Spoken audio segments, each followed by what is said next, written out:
Welcome back. I do apologize for the delay there. Um, it's just something with my restream settings, but I am here. I'm live to speak to you about this article that's really doing the rounds. And it is, goodness me, has it attracted a lot of attention? One moment, just got to, something's happened again. There you go. Okay, so gosh, it is doing numbers on social media, on YouTube. Do you count YouTube as social media? It's doing a lot of numbers in lots of spaces, places, conversations, platforms. And so we've got to give full credit to the writer Chanté Joseph. There is an accent on the E. My mechanical keyboard wouldn't give me the option. I'll sort that out later. And it's a piece written by Chanté Joseph on the 29th of August, published, not written on, but published in Vogue, British Vogue, on the 29th of October. Did I just say August? Of this year, 2025. And it's since been translated and published in multiple international editions of Vogue magazine because it's that popular. Essentially, what Shantae is saying, and we're going to get into some takeaways from this piece, and then I'm going to give you some of my takeaways. But essentially, what Shantae is saying is that it's not the kind of flex that people are willing to sort of use, as has been done for so many years and for generations, the status symbol. Okay, so the boyfriend being coupled up, being in a relationship, being in a permanent relationship, being in a marriage, this kind of a status symbol. It's just not the flex that it used to be. So we'll get into why she says that. And then I'm going to speak a little bit from my own perspective for a change. I might even get a bit personal with you, but let's go. So this is the British edition. This is where it was originally published. Is Having a Boyfriend Embarrassing Now by Chanté Joseph. If you haven't already subscribed to me, Serena, I've been here on this channel for a little over a year. I would appreciate your support. So it starts with, if someone so much as says my boyf on social media, they are muted. There's nothing that Shantae, this is Shantae's words, there's nothing I hate more than following someone for fun, only for their content to become my boyfriend-fied suddenly. This is probably because for so long it felt like we were living in what one of my favorite substackers calls boyfriend land, a world where women's online identity centered around the lives of their partners, a situation rarely seen reversed. Women were rewarded. So what she's saying is that it's not a flex to show your wife or your girlfriend as much as it is to show that you have been chosen. I'm paraphrasing. So women were awarded for their ability to find and keep a man with elevated social status and praise. I mean, it's still this it's still the case offline as well.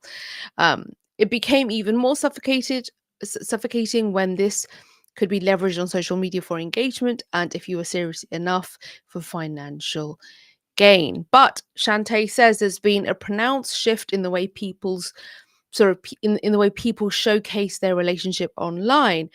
So there's this kind of cringy thing that I see, and she's noting over here, where people just show a hand of their partner, or two champagne flutes are sort of clinking together, or people will obscure the faces of their partner. This has been happening with children as well.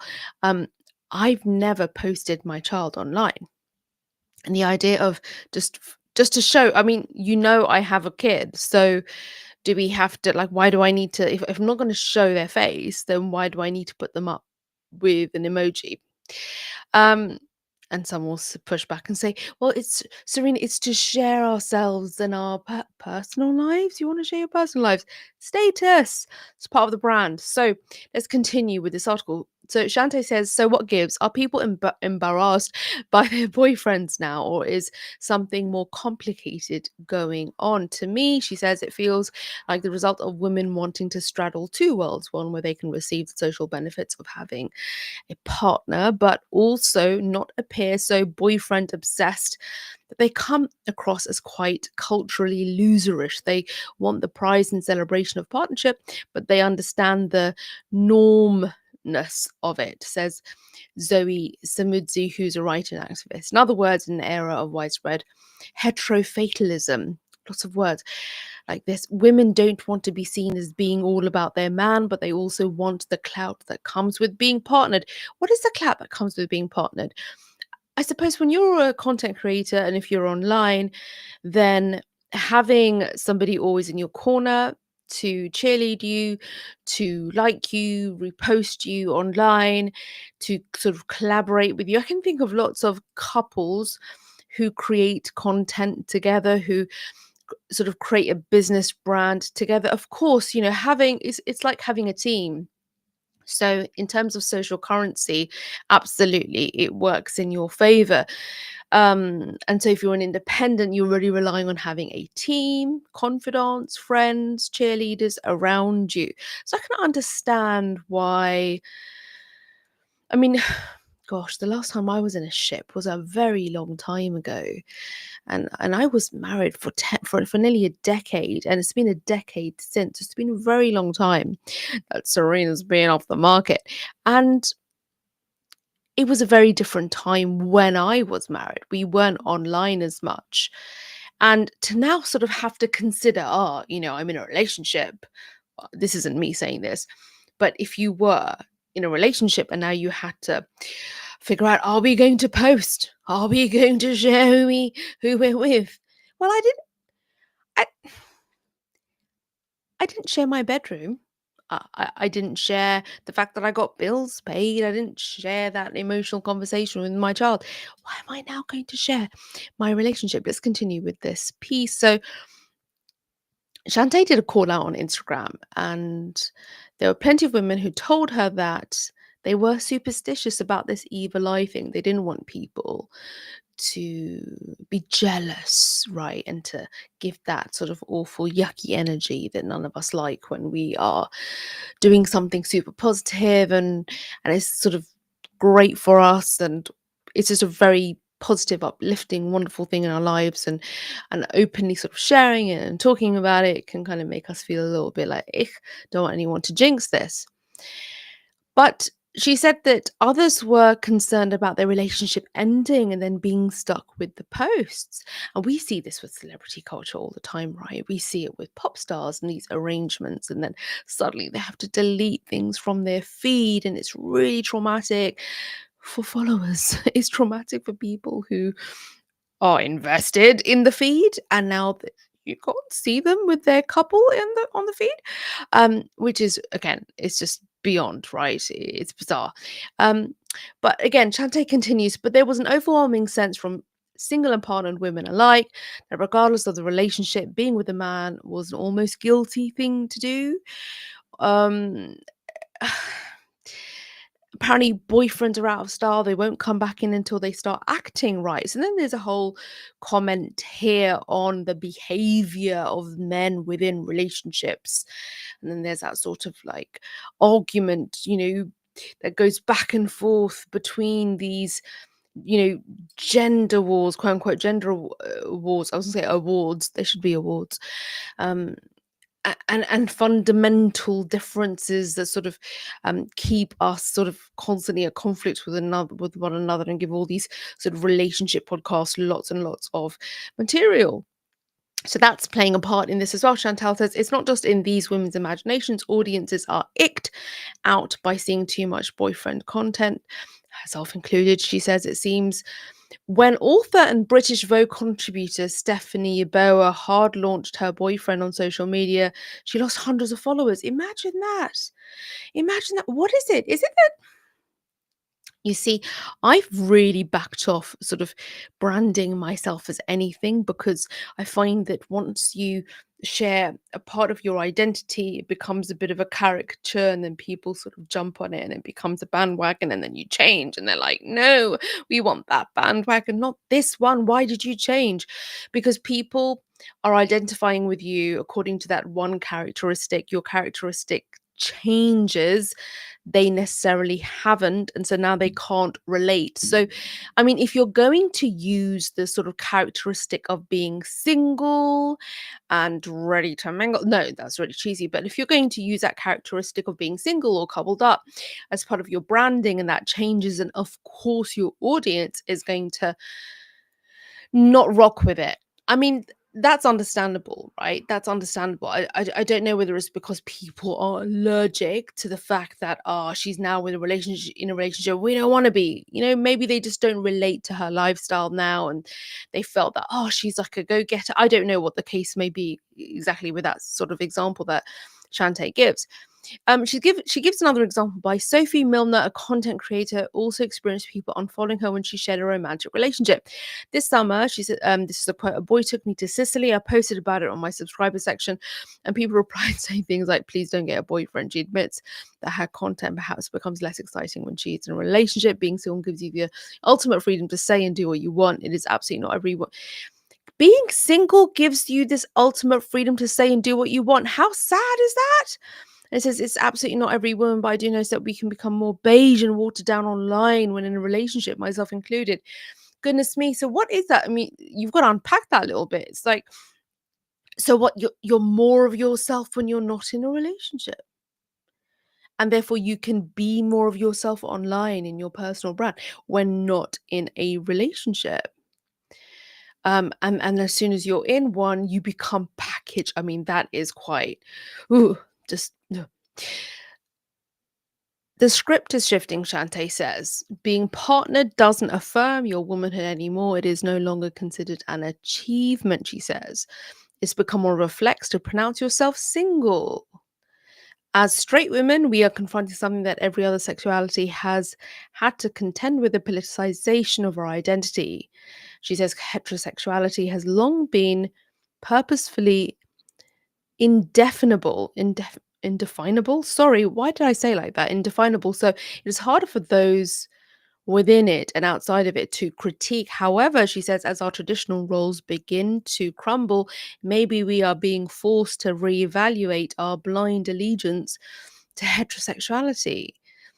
It goes on, it goes on. She talks about when being single was once a cautionary tale, but that's not the case anymore. The article goes on, but she closes with,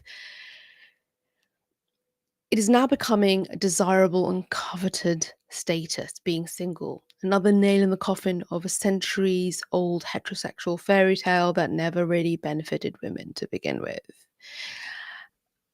I was going to say that awful thing. It depends. I mean, it depends on the relationship dynamic that you have, how individual it is, how unique it is for you and your partner, and if it suits you and your family and your unit down to the ground.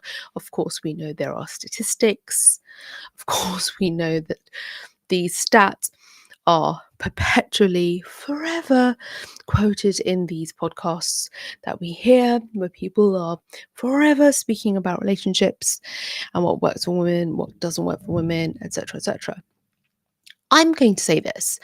I think, and I put this on my Instagram story today actually, I think that when you strip away all of these so-called status symbols, whether it's a car, a fancy penthouse apartment. I mean, if it's not a penthouse apartment, a fancy apartment, fancy belongings, aesthetic. When you start to strip back, a different outfit for each social media post. Serena's always in a black t-shirt. It's just easier, or a black sweater. But when you start to strip back all of these sort of symbols that represent your sort of yourself as a certain kind of brand, or gives a sort of kind of image, when you start to strip all of that back, offline, you begin to sort of cultivate and build a foundation on core things that aren't sort of necessarily packageable. Like you wouldn't package them, you wouldn't use them as part of your brand. This is what I found. Is like when I stripped everything back over like a period of 5 years recently, and it just became about the ideas, the thoughts, the work, the research. Bit boring, really. No sort of fashion, no art, no music. It's just become a bit dull, to be honest. Perhaps it's because I've just had my head down, studying, doing my postgrad, working, being a single parent, all of these things. So it does get a little bit boring. There's not much to post about. I tend to post about seasons. There's no new outfit, no new car that I'm talking about, and definitely no new relationship. But if there was a new car, if there was a new relationship, I just don't think I'd be inclined to post it because it just doesn't feel like it is core in the sense it's core to personal life, but not to the brand. And I think when you use your personal life in this way for your brand, then it becomes a bit of an issue. You have to sort of figure out how do you navigate this now because you're building a brand on being single. I mean, it's probably why I've kind of been very allergic to building any kind of a brand of being a single parent or being divorced or being an adoptive parent, all of these things, because they do really pigeonhole you. It takes me back to a conversation I had when I was doing music journalism back in 2016, 2017. And I interviewed Odyssey, who's a rapper from DC. And I've quoted this so many times. We talked about categorization at that time, and he worded it way better than I did at the time because very w- I was very new to music journalism, not to journalism, but to music journalism, and walking around doing podcast type content on my old iPhone. He was used to it. His band and his entourage, they're all so lovely. Shout out to Aisha. Haven't seen you in ages. Haven't spoken to you in ages. You were there in the room when this conversation was happening. And it was Islington. It was a fantastic conversation. But the thing that he put together in such an articulate way is, it was along the lines of categorization can be useful. So if he was giving the example of being a jazz producer in some rooms, or a rapper in another, a lyricist in another, a poet in another, a behind the scenes producer or a creative in another. And it's fine however people want to find you. I think the issue is when you are really relying on that one characteristic to completely form you as this entity, and then that changes and that shifts, and then it becomes a bit of an issue for your brand. I think that the lens of this article is very much about, is having a boyfriend embarrassing now for online, as in for your online persona, for your digital communications. I don't think it's embarrassing to have a boyfriend offline. It's about how it's being communicated into the sort of zeitgeist airways and how that comes across, because now so much of our ideas and our preferences and our judgments are through a lens, through a screen. And so I think the rest of the title would be online, because I don't think it matters what you do offline. It's usually, well, it of course it matters what you do offline, but in terms of people's judgment, you might have friends offline who would think the same thing online, online and offline, and all that. That's a whole other conversation. But I think when you rely on having a certain persona that's based on being single or not single, or being in a relationship or not relationship, it's a little bit bizarre. You're packaging yourself. And if you're living your life in that way, then of course it's going to come across as a little bit disconnected. She was the single person who's very out there with lots of personality, and now she's not. So what's going on there? And it's usually a reflection of people and how they actually are offline. So are you really changing that much now because you have a different relationship status? I think that's a really interesting question for us to ask, because it's not just the representation that we have online of ourselves as being single or sort of in a relationship. It's how are we allowing this status to change for us fundamentally, that now how we present ourselves offline and online is actually causing a bit of a disconnect and a bit of an ick and a bit of a cringe factor. So I would really welcome your thoughts. Thanks so much for watching, and do subscribe if you haven't already. But I myself would say that these sort of personal life things are multiple and many, and the holy grail isn't just having a relationship, being in a romantic relationship, but it's having great intimate relations with your loved ones, having healthy relationships with your children, feeling financially secure. All of these sort of things are part of life and they fluctuate. Using them for a brand feels bizarre. I don't think it should be necessary for anyone to use these things anymore for their brand, because then you're still sort of relying on that old playbook of, let's use these status symbols, which now are kind of crumbling. So I welcome your thoughts. I find it odd now, especially after stripping so much of these things back from my life, to be relying on any of these characteristics for, your online content. I mean, there are some, if I think of some, there is, what's the guy's name? Is his name not Gary? Jerry? He's a vegan farmer. He's Welsh, and he's gone back to the countryside, and it's all very green. He's great. Like, his content's great on YouTube. He's all about the filmmaking. He's got a real style. I think he's got a partner who's also got a similar lifestyle, and they live on their farmstead or homestead or whatever they call it, whatever you'd call it. And it's sweet, right? It's part of his journey of being a farmer, raising a family, and it's very lifestyle, right? It's very lifestyle. So I can understand why he would bring that sort of storytelling in, if you like to incorporate that sort of personal life bit to it, because he did have a big part of his story moving out into the country and having a farm and growing his own produce, and it became very personal. So sharing that sort of personal bit made sense. It's when it's like, you're going about being the brand and being the person that you've always been, the professional that you've always been, and now it's hand over hand on the gear stick in the car, clink clink. I don't know. I think the only motivation there is because people feel like others would be impressed because it's a big deal.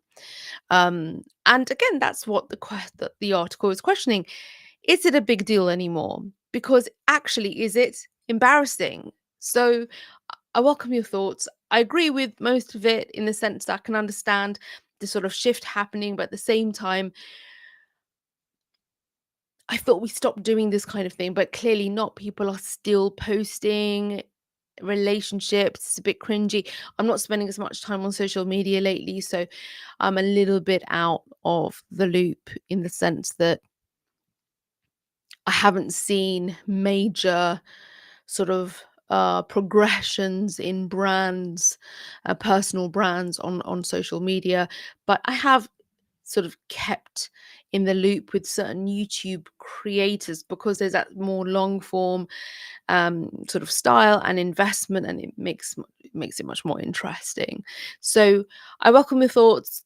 Those were mine. There were many, and they're all sprinkled in. But I think, is it cringe?